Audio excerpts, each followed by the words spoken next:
আবির দাঁড়া তো, এখান থেকে ভালো ডাব নিয়ে নি। এই ভালো থেকে 3টা ডাব দাও তো। দিতেছি আফা। আরে সুমন, বাবা তুই কেমন আছিস? আরে মা, আমি ভালো আছি, তুমি কেমন আছো? আমি ভালো আছি বাবা। এই মা মানে? এই তুই সামান্য একটা ডাব বিক্রেতা আমার মাকে মা কেন বলতেছিস? মা ও তোমার কি হয়? আবির, ও আমার ছেলে সুমন, তোর বড় ভাই। মা, আপনি এসব কি বলছেন? আপনার মাথা ঠিক আছে? আপনি না বলেছেন আপনার শুধুমাত্র একটা সন্তান, সে হচ্ছে আবির। আপনার আর কোনো ছেলে মেয়ে নেই, এখন আবার সন্তান আসলো কোথা থেকে? তার মানে আপনি মিথ্যা কথা বলেছিলেন? আহা বৌমা, আমি তোমাকে মিথ্যে বলতে যাবো কেন? সুমন আবিরের বড় ভাই।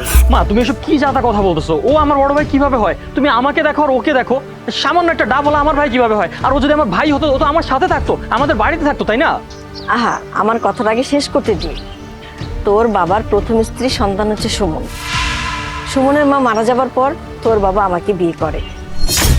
সুমনের মা মারা যাবার কারণে সুমন হঠাৎ করে বাড়ি ছাড়া হয়ে যায়, আর ফিরে আসেনি।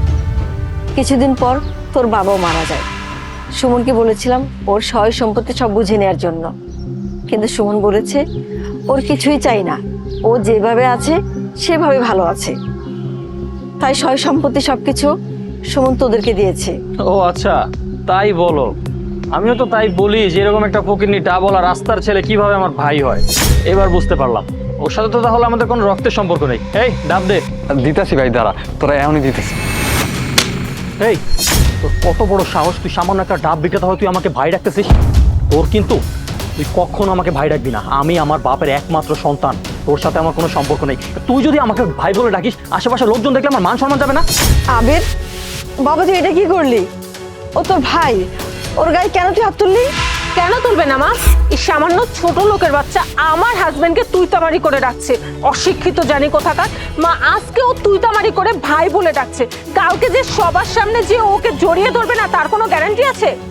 সেই সুযোগ ওকে আমি কখনোই দিব না। এই শোন, আজকের পর থেকে তোর সাথে যদি আমার ফার্দার দেখা হয়, তুই আমাকে স্যার বলে ডাকবি। কি বলছি? তুই আমাকে স্যার বলে ডাকবি, কারণ তোর সাথে আমার কোনো রক্তের সম্পর্ক নেই। আর তোর দোকান থেকে কোনো কিছু আমরা কিনবো না। মাইশা চলো, আর মা তুমিও আসো, ডাব কিনতে আস। সুমন, বাবা তো কিছু মনে করিস না। আসলে আমি তো ওদের টাকায় খাই পড়ি, তাই আমি নিরুপায় হয়ে গেছি রে বাবা। তুই কিছু মনে নিস না বাবা, ভালো থাকিস।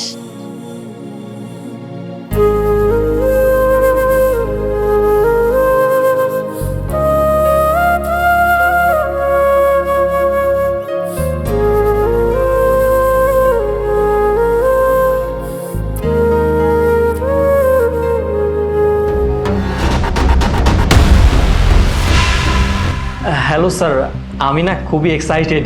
আমরা না বিশ্বাসই করতে পারছি না যে আপনার মতো একটা মস্ত বড় কোটিপতি আমাদেরকে ইনভাইট করেছে। আমার না অনেক দিনের ইচ্ছা যে আপনার সাথে একটু যদি কথা বলতে পারি, আপনার সাথে যদি কোনোভাবে কোনো ছোট একটা ডিলও হয়ে যায়। অনেক দিনের অপেক্ষায় ছিলাম। কি গো, তুমি সেই কখন থেকে ভুলেই যাচ্ছ? উনি তো এদিকে ফিরছে না, ওনার চেহারাটা তো দেখতে পাচ্ছি না। আরে দেখাবে দেখাবে, সিনিয়র পার্সন না একটু এরকমই হয়। দাঁড়াও আমি বলছি। স্যার কিছু মনে না করলে একটা কথা বলবো? বলেন। মানে আমাদেরকে তো ইনভাইট করেছেন, হয়তো নিশ্চয়ই কোনো কথা বলার জন্য। তো আপনি তো ওই দিকটায় ঘুরে আছেন, যদি আমাদের দিকে ঘুরতেন না একটু কথা বলা ইজি হতো আর কি স্যার। কিরে তুই এখানে? হ্যাঁ, আমি এখানে।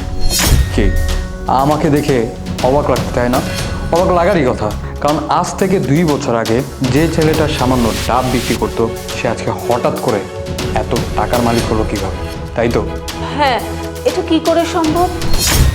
সম্ভব, সম্ভব, সব কিছুই সম্ভব। যদি মানুষের মধ্যে ইচ্ছা শক্তি, আল্লাহ তাআলার উপর ভরসা আর সততা থাকে, তাহলে সব কিছুই সম্ভব। আমিও নিজের সততা এবং আল্লাহ তাআলার রহমতে এই জায়গায় পৌঁছেছি। আর আপনাদের ইনভাইট কেন করেছি জানেন? কারণ আপনাদের মতো অহংকারী মানুষদের নিজের আসল জায়গাটা দেখানোর জন্য, যারা মানুষকে মানুষ মনে করে না, মানুষকে মানুষের টাকা পয়সা অবস্থান দিয়ে জাজ করে, ছোট করে, সেই সব মানুষদের আসল রূপ তাদের সামনে রাখার জন্য। এই জন্যই আপনাদের এখানে ডেকেছি।